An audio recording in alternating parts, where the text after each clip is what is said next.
In this video, we want to do a couple things. We want to take a look at discharging a capacitor.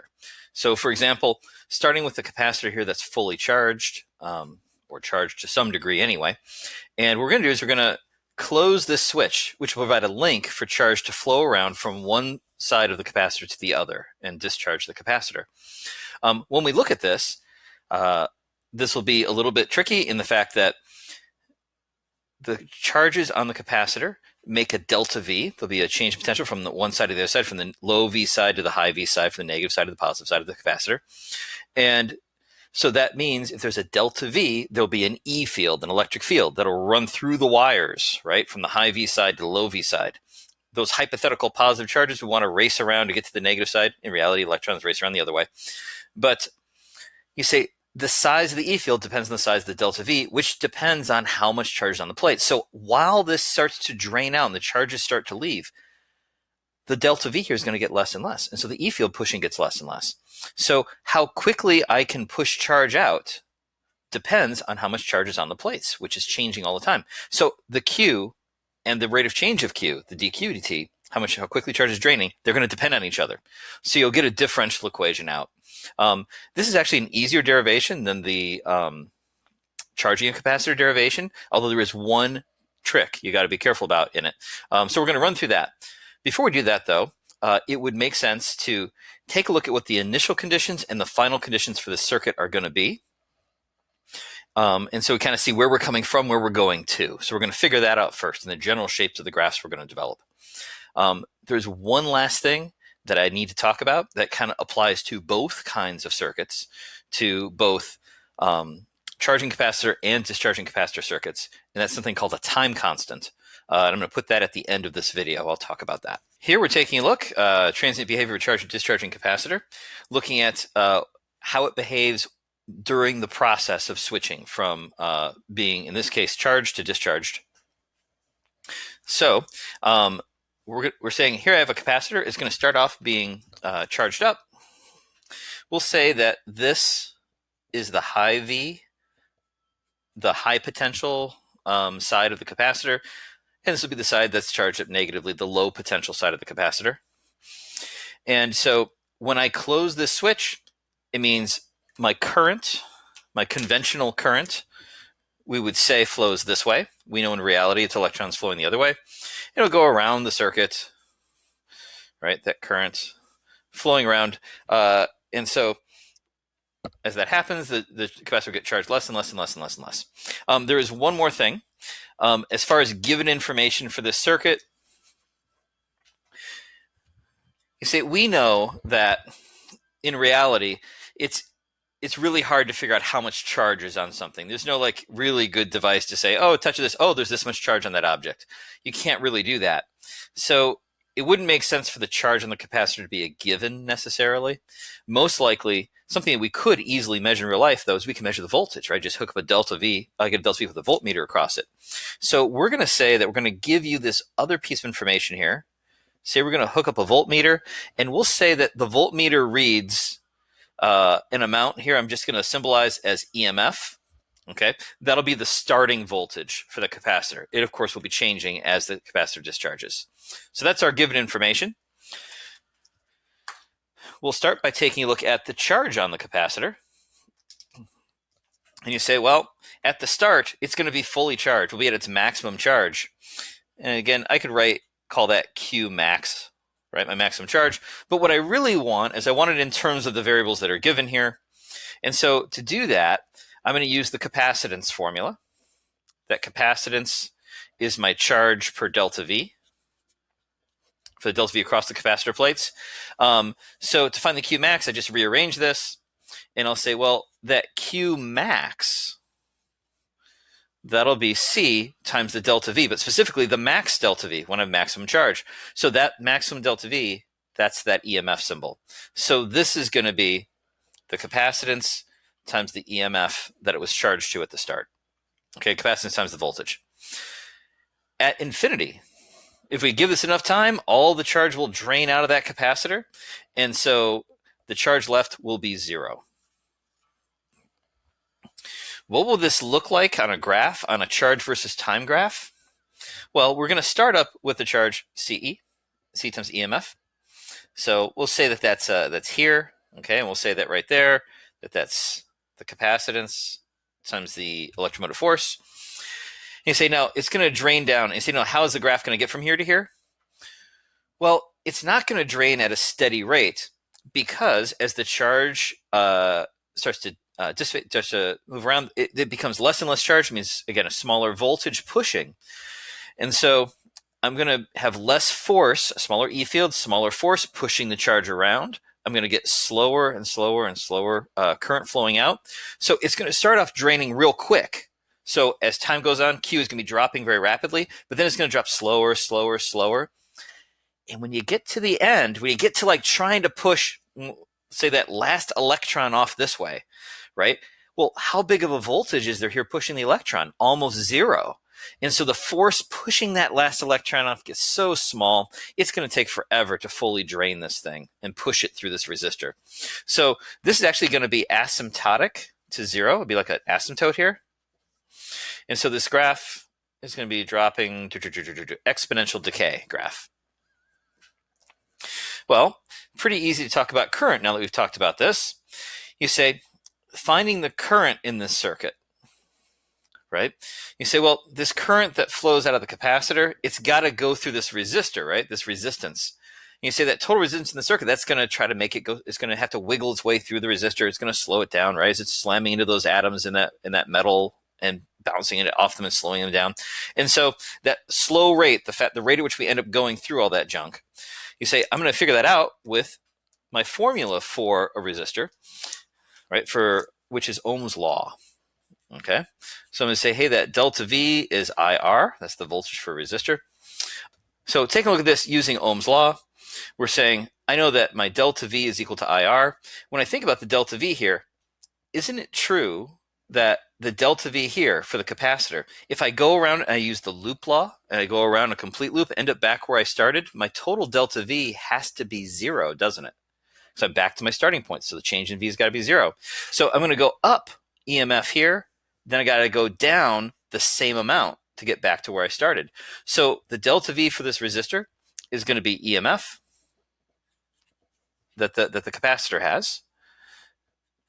That'll be I times that resistance. So the current is going to be the EMF that the capacitor starts at divided by the resistance of the circuit. So that is my starting current, because this EMF, that's the starting voltage.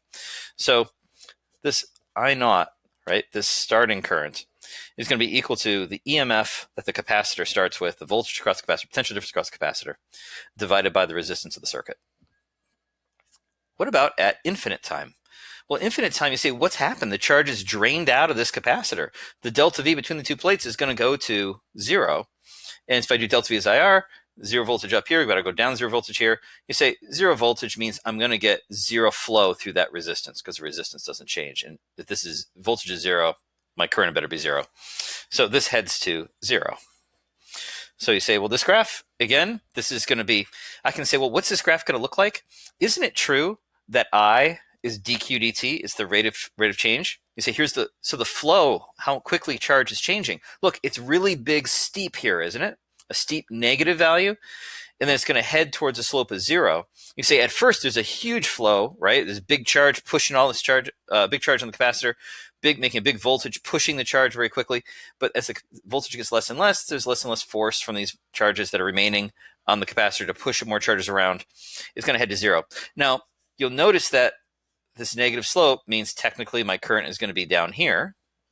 This will be my negative. So I really should make that a negative EMF over R. Yep, because I'm going down potential. But anyway, so make that a negative EMF over R. I'm going around the circuit this way. And that current is going to asymptotically approach zero. So zero is my asymptote, right? All right. Incidentally, this current going in the negative direction, does that bother you? Hopefully not, because you'll recall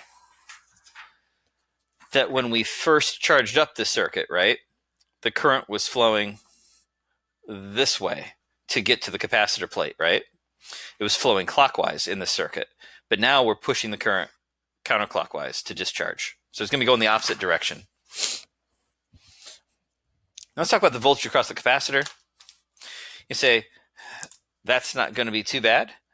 You say, it's going to be just the EMF, was that starting voltage across the capacitor that was given. And you say, at infinity, there's going to be no charge in the capacitor, there's going to be no voltage. There'll be no difference in potential from one side to the other when there's no charges built up on the capacitor plates. So we're going to start off with this EMF on the capacitor, and it's going to head to zero asymptotically. Okay. You say, what about the voltage on the resistor?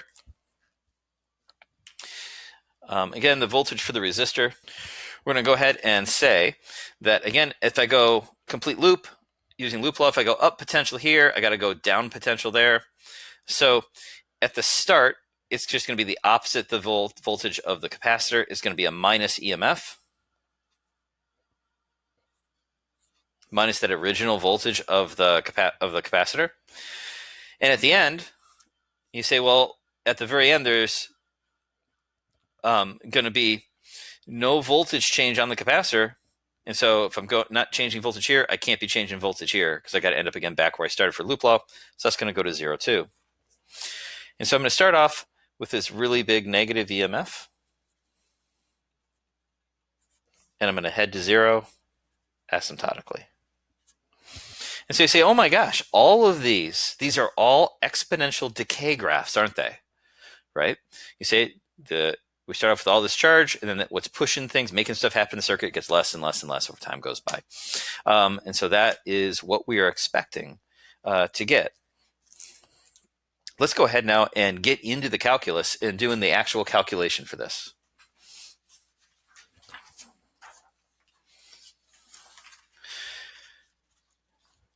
Now, something I should point out is that oftentimes when you see problems like this on the AP, what they'll do is they'll have the circuit set up like this.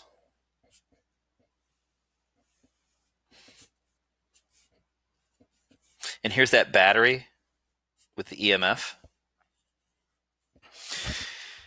And so you start off with both switches open and the capacitor uncharged, and then perhaps they close this bottom switch and we charge up the capacitor, right? No current flows in this branch because the switch is open.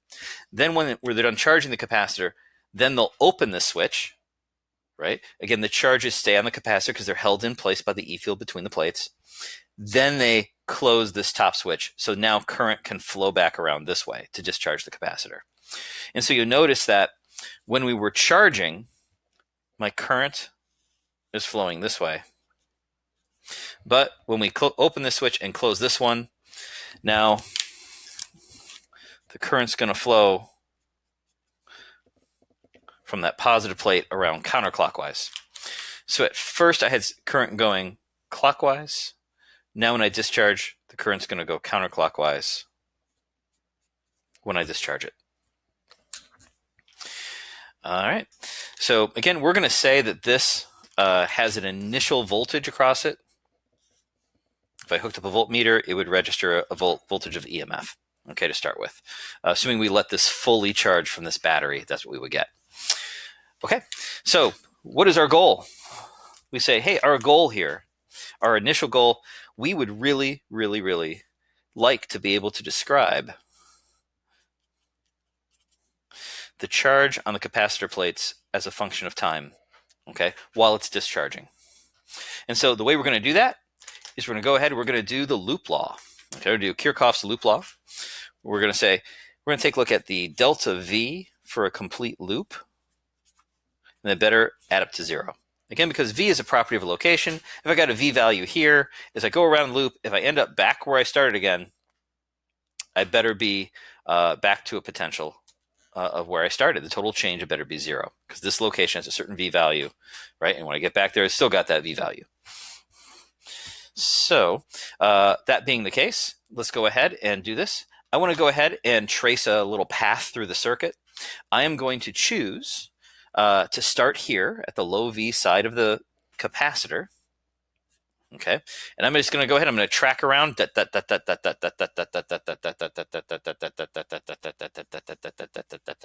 in a complete loop. That's the way I'm going to trace my circuit. Notice I'm choosing to go with the current. Okay. And so as I run through, you say the first thing it's going to have is we're going to go through a capacitor. So we're going to go up the delta V of the capacitor from the low V side to the high V side. You say, well, how do we write the delta V for a capacitor again?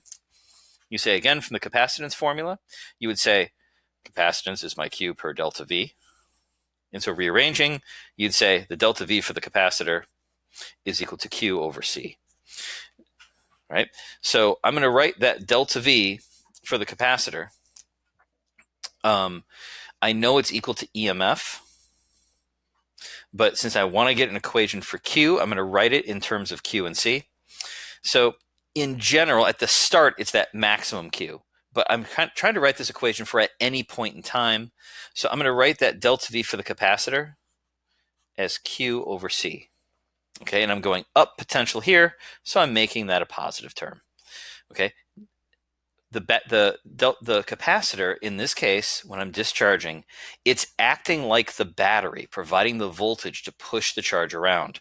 At the end, when it's fully discharged, it acts like a break in the circuit. Charge can't flow from here to here anymore. That's the way to think about a capacitor when you're discharging it. Acts like a battery, a source of delta V at the start, acts like a break in the circuit when it's discharged. Okay, so now I'm going to go through this resistor. You say, now wait, I'm going with the current, aren't I? I'm going through it the way the current is flowing through while we're discharging. And when you go with the current through a resistor, you go down voltage. We're going to go down IR. Okay, and so using Ohm's law, right? Delta V is IR for a resistor. And so this is just going to be minus IR. That takes me back to my starting point. And so I should be back to a total delta V of 0. We know that current has a formula. We know that current is dq dt, right? And you say our goal is to find Q as a function of time. In this equation right now as it stands, C is a constant, the capacitance. It just depends on the dimensions and shape and dielectric in the capacitor, things that aren't changing. And R, the resistance of the circuit, where it just depends on the physical properties of the wire and the materials here. And so my two variables are Q and I, but I want Q as a function of T, so I'm going to use this equation to get this in terms of Q and T. And so your first gut instinct here should be, hey, I'm going to go ahead and swap that in, and I'll end up with something like this, Q over C, and then maybe like a minus, and where it says I, I'll be putting in dq dt.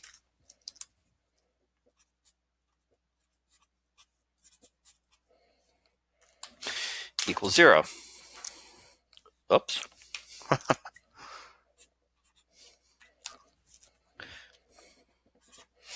Except it turns out there's a trick here. Okay, this is the tricky part in a discharging circuit.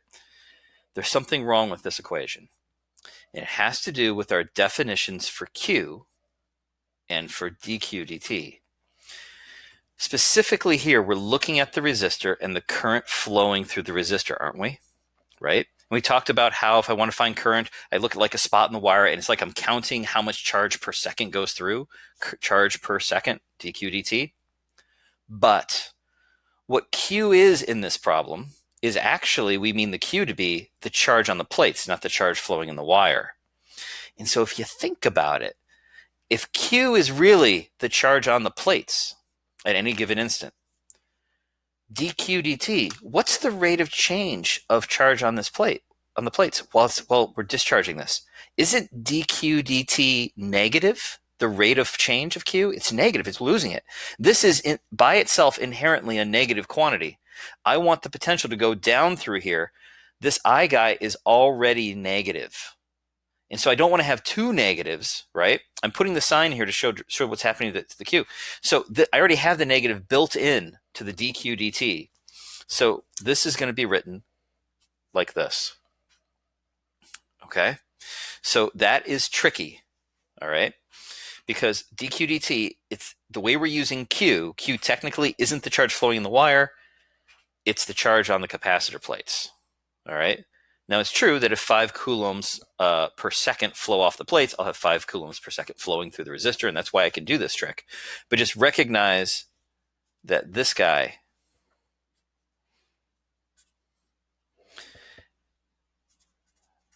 has a negative sign built in. Because we are discharging the capacitor, the charge on the plates is decreasing, so the rate of change of charge is negative. All right, so that's it. So that's the trick part, okay? If you don't do that, then, well, let's see what happens.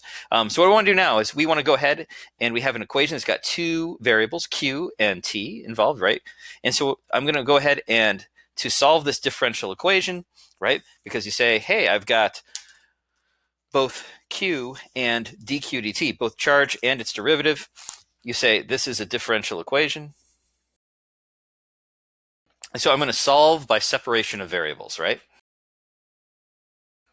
And so I want to get the Q's and dq's on one side of the equation and the T's and dt's on the other side, or in this case, Q and dq on the right, and I'll get dt on the left. And I need the dt to be in the numerator. This one, it's a lot easier. The algebra, which remember for me is what I always find to be the tricky part. The algebra for this one is actually way easier, way easier. I mean, check it out. What am I going to do? I'm going to move this to the other side, this term over, right? And when I move that over, I'm just going to subtract it over, so it's going to become negative over there, okay, which is actually what I want.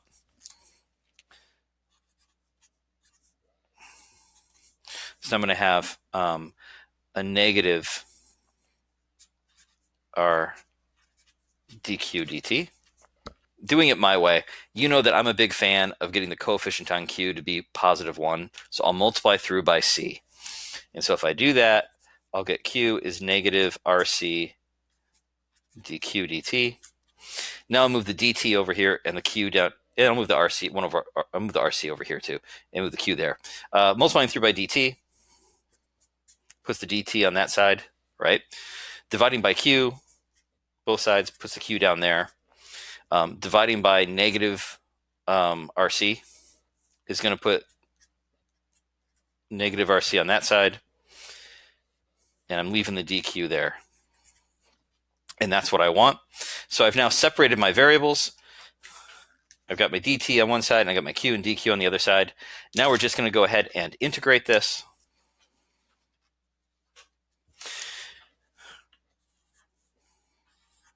Right? So now let's worry about our bounds. Okay, when I'm dealing with time, we're going to start at time 0, right? So we're going to go from t is 0. And I want to go not to infinity. I know that's how long it would take to fully discharge this capacitor. But I want to go to just any future time t, because I want to be able to solve for Q at any future time. So this is going to be a variable. Okay, it's from 0 to t. Okay, over here, you say same sort of thing.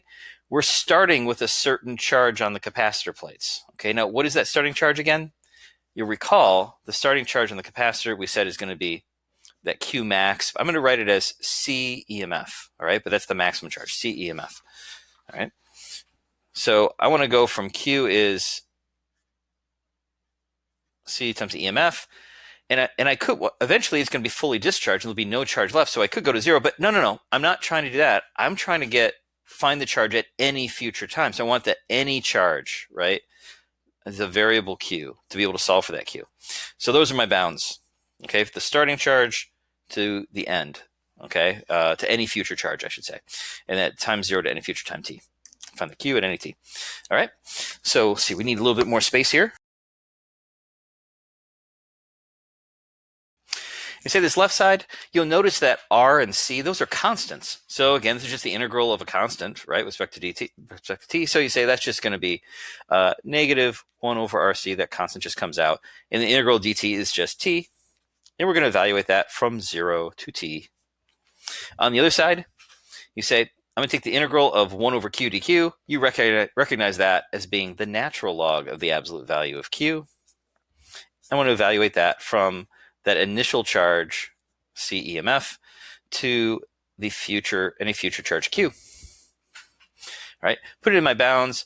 This will be negative 1 over RC times T, when I put the T in for T, minus negative 1 over RC times 0, which is just going to be 0.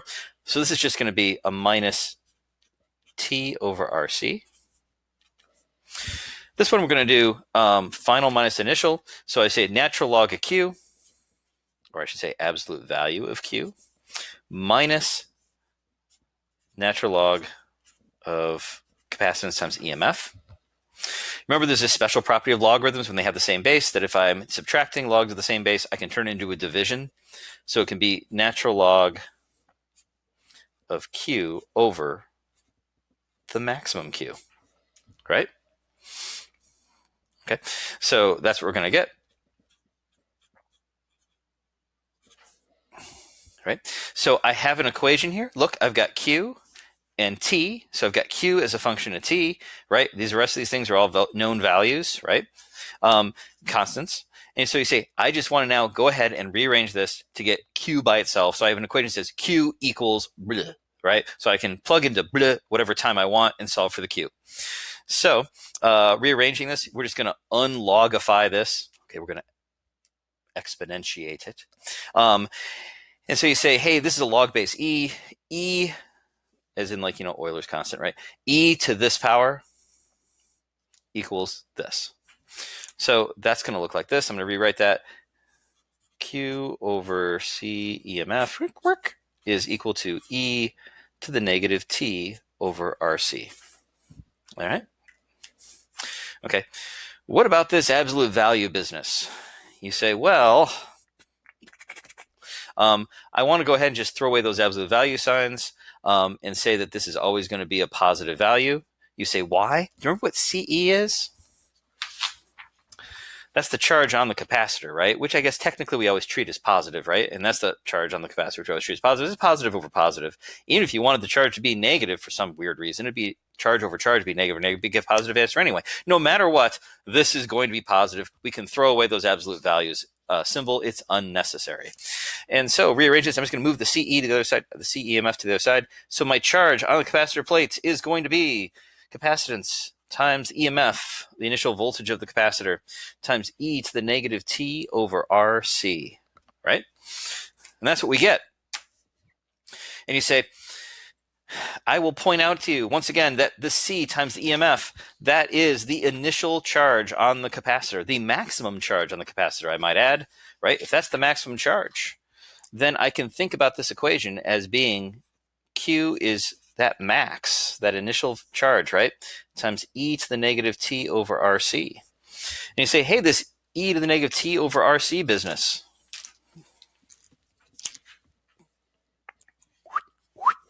Remember what that's going to do. As T goes from T equals 0, and we go to T equals infinite, so we head to infinity, what's going to happen? What are the values, kind of the values of this? And time is 0. E to the 0 is 1. This will be equal to 1. And as time goes on, put in infinity, e to the negative infinity, that's going to be 0. So the value of this is going to go from 1 to 0, right? And so this is going to be like a decimal, right? Like, it'll have 1, 0.99, 0.98, 0.9, going all the way down 0.12, 0.10. It's going to head towards 0. This is going to be decimal. It's going to be the percentage of the maximum value that your charge is at, right? And that's the format that we're going to have here. And you say, does this match what it is that we want? You say, sure enough, right? You say, look at that, right? We're saying that the charge, it should start off at CE. You say when time is 0, this is just going to give me a 1, and 1 times CE gives a CE. Sure, get the maximum charge at the start. At the end, it should head to 0. Sure enough, this heads to 0, and we get 0 at the end. And we know that graphs like this, these exponential decay graphs, are going to be shaped like that. Perfect. That's exactly what we wanted. Okay, can we go ahead and find the current in this circuit as a function of time? And you say, well, of course we can, because there's a relationship between current and the charge, the rate at which the charge is flowing out of the capacitor. And we said, sure enough, that current is dq dt, the rate of flow, right?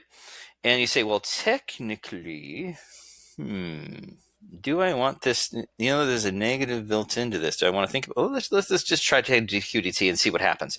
I'm going to start with this equation. Okay, so if I is dq dt, that would be the d dt of this Q expression. Capacitance, EMF, e to the minus t over RC. And so you say, what do the ddt of that? You say, the capacitance, the EMF, those are constants. That's starting voltage, right? That's not just any old voltage. It's starting one, so it's constant. And you say, the only variable here is t. And so I know how to take the derivative of e to the x, right? It'll be e to the x, right? But multiply is going to kick out, because the little chain rule business, kick out the derivative of this exponent. It'll kick out a negative 1 over RC in front. So if I have this C EMF e to the minus t over RC, and I'm going to kick out a minus 1 over RC, right? You say those C's are going to cancel. Bam, bam, right? Okay. And I'm going to get that my current is going to end up being what?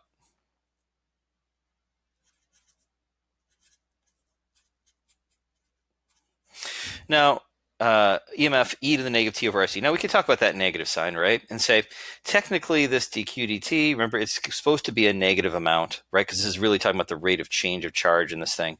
And so I guess I'm okay with that negative being there. I'm okay with that, right? So that's my current flowing in the circuit as a function of time. And once again, you say, if I were to take a look at this, you say, hey, that's the maximum current, isn't it? That EMF, that's the maximum amount that we're getting. Oh, I forgot about that R. Oh, silly me. I forgot that R didn't go away. Yeah, that's our maximum current that we're getting. And so this is really, again, I max times this. And you say, and again, this bit, as we go from t equals 0 to t equals infinite, you say we're going to go from e to the 0 power, which is just 1, heading to e to the negative infinity, which is 0. And so we're going to decay down, which is exactly what we said should happen. Okay, beautiful, exactly what we wanted. You say we're going to need one more page here, aren't we? Okay, because we would love to check these too, right? Our voltage of the capacitor is a function of time. So you say we would like to find the delta V for the capacitor as a function of time. And you say, well, how are we going to find delta V of the capacitor as a function of time? You say, again, we're going to go ahead and say we're going to use the capacitance formula. Capacitance is my Q per delta V. And so rearranging it, you say the delta V of the capacitor is going to be equal to Q over C. So my delta V is a function of time. I would spend my Q as a function of time. So my variable Q there divided by the capacitance. You say, wait a minute, Q is a function of time. We just figured that out. The Q is a function of time. That's this, right? Yeah, charge my capacitor plates. So I'm going to stick this in for little q here, right? So if I go ahead and I do that, right? You say my delta V for the capacitor, it's going to be capacitance times the EMF, e to the negative t over RC. But look, I need to divide out by C. Work. Look at that. Look at how nice and simple that is. Delta V for my capacitor is going to be the EMF times e to the negative t over RC. And once again, you know what this EMF is? It's the maximum value of the voltage on the capacitor. That's what we start with. You say, yeah, because look, see this bit? That's, again, going to be going as time is 0, heading to time is infinite. This is going to go from e to the 0 is going to give me 1. And putting in infinity there, e to the negative infinity is going to give me 0. And so it's going to decay down just as we knew it should to 0. Okay? Easy, easy. And you say, what if this last one? Voltage of the resistor. So we know that the delta V for a resistor, we're going to use Ohm's law. Delta V is IR. And the I, we just derived a formula for I, right? And so you say, so I'll rearrange this and I'll say to find the delta V resistor, just going to be that formula we got for voltage. I'm here for current. Here it is. Look, we just got that the current was negative EMF over R times e to the negative t over RC. So this will be negative EMF over R, e to the negative t over RC, right? But now we need to multiply that by R. When we do that, this R cancels that R down there. And I'm getting that the voltage, the delta V, the potential difference across the resistor, is minus EMF times e to the negative t over RC. And you say, well, that looks an awful lot like the equation we just got for the capacitor. You say, well, of course it does, because in this circuit, right, as I go around, whatever voltage I go up here, I got to go down there, right? And so you see the sign is opposite too. See, positive, negative. Look at that. It all works. It all works. And once again, we know that this chunk here,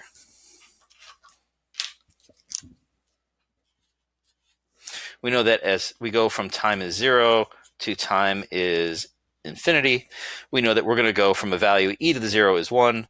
We're going to go to e to the negative infinity, 0. This is going to be another exponential decay. And you say, yes, that is exactly what we should be getting. An initial voltage of negative EMF, which is our maximum voltage over the resistor, our biggest magnitude, I should say, heading to 0. Ta-da! And you say, that's it. Of course, we could do those power calculations for the resistor and our power, how quickly the capacitor is dumping out power. In this case, those are going to be the same, right? Anyway, because there's nowhere else for it to go. But you say, but yeah, that's the deal here, yeah? Okay. Now, there is one other important thing that I need to talk about at this point, and that is something called time constants for RC circuits. So let's talk about that.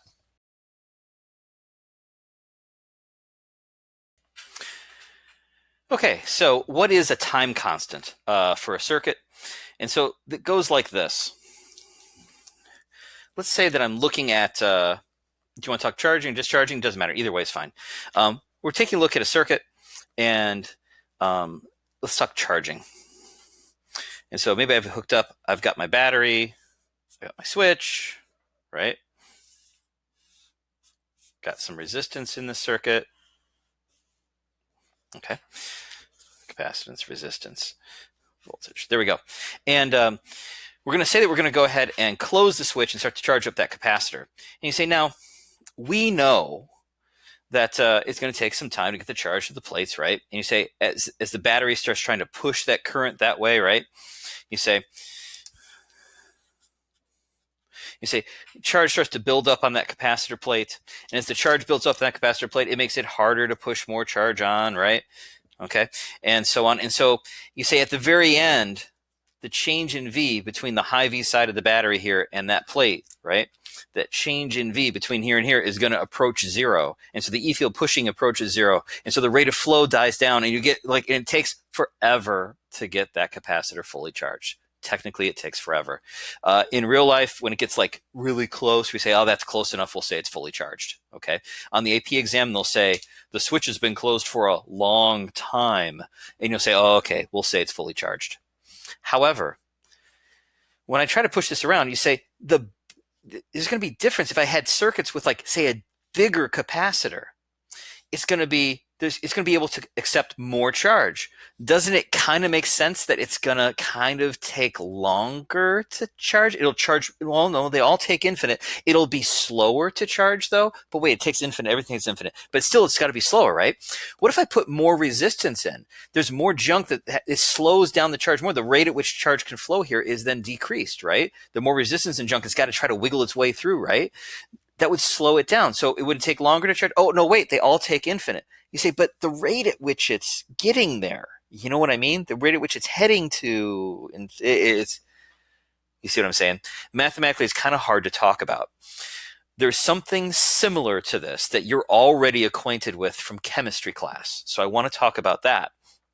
In chemistry class, I'll use that as my example. You remember how you might have a sample of some radioactive material? Look, you see that? I don't know. Look, it's U-235. Anyway, you have some radioactive material, and every once in a while, a little atom is going to go zing, right, and decay and give off some radiation, right?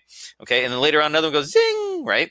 But you remember that different isotopes, different radioactive isotopes, some of them are more unstable than others, and they decay down, and they're just shooting out and they're falling apart, right? And their half-lives are fractions of a second. Other ones, it takes millions of years or billions of years for it to decay. And so we talk about the fact that all of them, it's going to take forever for all of those atoms to go away. Each one is like random when this one's going to go zing, but it's going to take forever for all of them to fully decay. But some of them, like they're zinging at a quicker rate though at first. So if I do a graph of the number of atoms of my isotope here versus time, right? So this is my undecayed atoms. As they decay down, this total amount of atoms of that isotope that I have is going to get less and less and less, but it's going to drop off in this exponential decay curve, and it technically takes forever. But I can talk about the fact that I could have a different isotope, and it might decay more rapidly, and it would kind of, and it would approach, and it'd have a curve that would look more like that, but it still takes forever to get to zero. And I could have one that's like, it takes billions of years for this thing to decay, and its exponential decay curve is going to be really long, right? Okay, but it's still going to approach zero eventually, right? And so the point is, we want to be able to compare these different ones, right? And so what we end up doing is we can't talk about how long it takes to fully decay because they all take forever. They all take infinite time. So do you remember what we did in chem class? We talked about the time it took for 50% of it to decay, for half of it to decay. We call that the half-life, right? And so we said, well, look, when I talk about half-lives, I'm going to say, hey, the time it takes for my starting end to get to 50%, that's a half-life. And if I take that same amount of time here, look, now I just cut it in half again. I take that same amount of time here, I just cut it in half again, right? Every half-life, right, it gets cut in half. Okay, that's what chemists do. Now, physicists are smarter than this. All right, so we want to be able to compare circuits and say, how quickly this circuit is, charging, the rate at which it's charging, and compare them, right, different circuits to each other with different amounts of resistance, different amounts of capacitance, and how that affects it. And so what we do is we don't talk about the time it takes for this to get halfway charged, right, or if I'm discharging in a circuit, halfway discharge. We don't talk about that. Instead of talking about the time it takes to get this to charge up halfway, here's my charge on my plates, and here's time, right? And there's a final amount it's going to get to, right? And it's going to approach it asymptotically. Instead of talking about the time it takes to get it to halfway like a chemist would, we're clever. Instead, we talk about the time it'll take for it to get to 63.2% of the final charge. Okay? This time, we're going to use the symbol tau. Yeah, I know, we're using tau for something else here. And this is what we call the time constant for that circuit. And that's how we'll compare circuits. We'll talk about how big their time constants are, the amount of time to get to 63.2%. Now, I know you're thinking to yourself, why 63.2%? Here's why. Because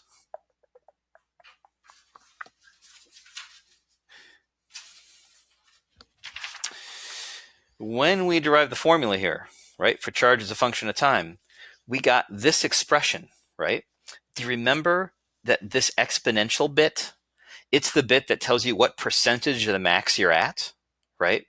So you say, why are you talking about 63.2%? That would be like when this value is 0.632. Do you know what that is, that time constant? It's the value of t that simplifies this expression. See, it makes the math easier. Isn't that clever? What time could I put in here for t that would simplify this exponent and make it just equal to, instead of negative t over RC, just be -1? You know what that time would be? That's when t equals RC. The time constant for an RC circuit is just equal to the resistance of the circuit times the capacitance of the circuit. Why t is RC? When I have this expression, 1 minus e to the negative t over RC, if I put in the time constant for tau, I'll have 1 minus e to the -1, won't I? You know what 1 minus 1 over e is? That's right, it's 0.632, approximately, right? And so that's why we choose that time. It's the time that's going to make the math easier on us, okay? It's going to make this expression easier to work with and solve. That's the time we always use when we compare circuits in physics. So we're talking about the time it takes to make this simple. That will be when tau is RC. Now, when I look at discharging a capacitor. Okay, when we discharge capacitors, we got a little bit different equation. Our charge on our capacitor as we're discharging a capacitor, that ended up giving us this expression. But look, if I what exponent or what value of t could I put in here to make this exponent simple, to turn this into a -1? Well, once again, it'd be when time is RC. But that means I'm not going to be at 63.2% of the initial charge. I can't say I'm 63.2% of the final charge either, because the final is 0. 63.2% of 0 is 0. That doesn't make sense. But what I'll do you know what, when I put in RC here and I get e to the -1, what's e to the -1 equal to?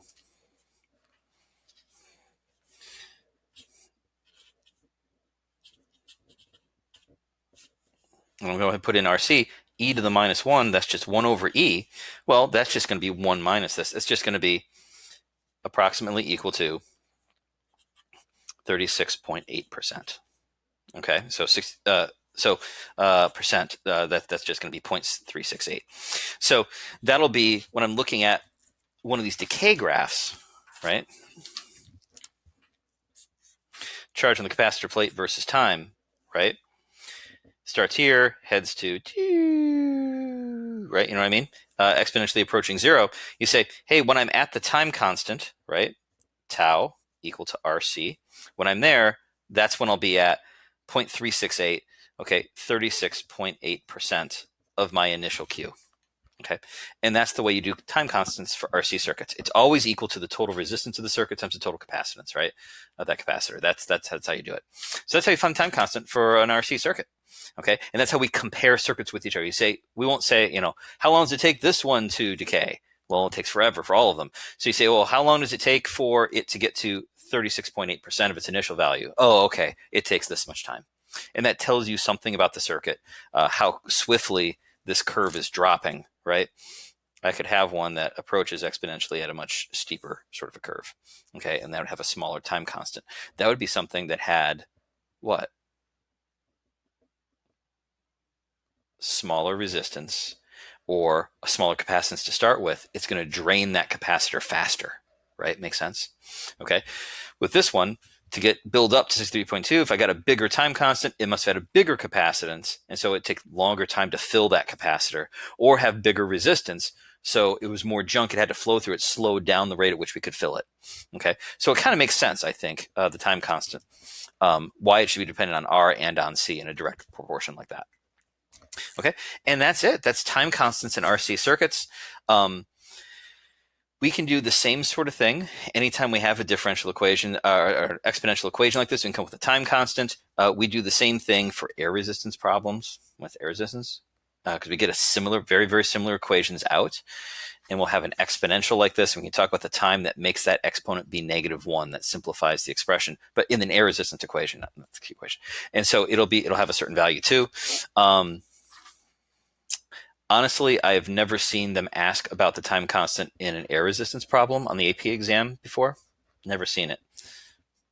You could. I've never ever seen it come up, and it's not in the objective, so I'm not going to sweat it. So this is it. Okay.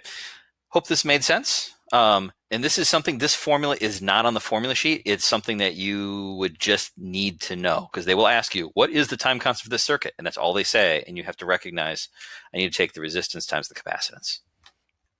All right. And that's it for this video.